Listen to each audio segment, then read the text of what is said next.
Part of our summer culture is that we believe that we hear from God. There's a step in which I learn that God talks to me.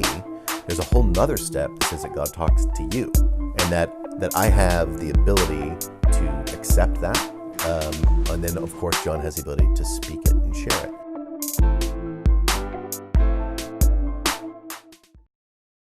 it. Welcome back to Tempus Divum.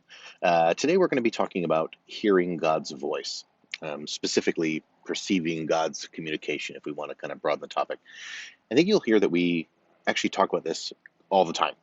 It's really a central topic in everything that we do. It's foundational to all the other topics that we have. And it rests on this basic notion that people have heard me say this around here all the time, is that the most important thing I ever learned was how to hear God's voice. Because it sort of sets up everything else beyond that. It's foundational. So just, full disclosure, spoiler alert, like we believe that actually really happens today in the modern world, that it didn't stop with the apostles or for that matter, if it stopped at all. So we believe that this is an active reality in our present day. And so I hope that doesn't surprise you.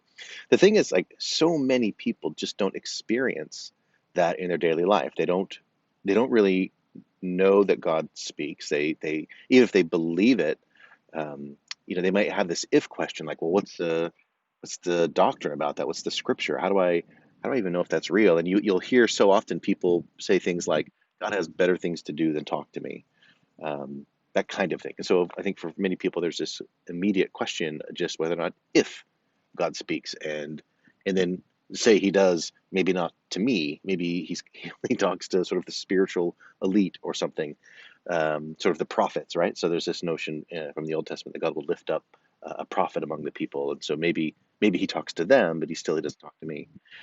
But even if you kind of move through that question of the if, there's really the question of the how. Like, okay, like say on principle or on doctrine, like I believe that, okay, this is a thing. But then what do I do with that? And how do I do it? And what does it sound like? And what does it operate? So today's session really is to explore this idea from Ransomed Heart. So Ransomed Heart, who recently, this John Eldridge's ministry, they recently changed their name to Wild at Heart. And so we're going to be sharing some resources from them, because I think this is really the first place that I heard this topic discussed at length and in detail. And so I kind of want to share with you something that was really formative for me.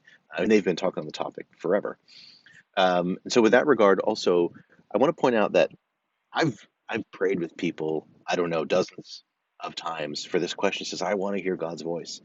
And literally every single person I've ever prayed with to hear that prayer, or rather to pray that they do hear his voice, they do. And I don't think that that's because I do anything special, because all I'm really doing is drawing attention to something that they've always experienced their whole life. In fact, almost without exception, I say probably one or two exceptions, the person's first response is something like, oh my gosh, I've been hearing that my whole life. I just didn't know what it was. I've been experiencing that thing for as long as I can remember. I just didn't recognize it. And that's an encouraging thought too, that so often it's not a matter of like, squeezing your faith muscle really hard and all of a sudden it works. It's rather just knowing what you're paying attention to. And that really makes a huge difference. So I think with that, we just want to set this up on why this is a topic for us and why we think it is so critical and so important. And let you listen to Ransomed Heart. I'm sorry, Wild at Heart now, and we'll get you on the backside.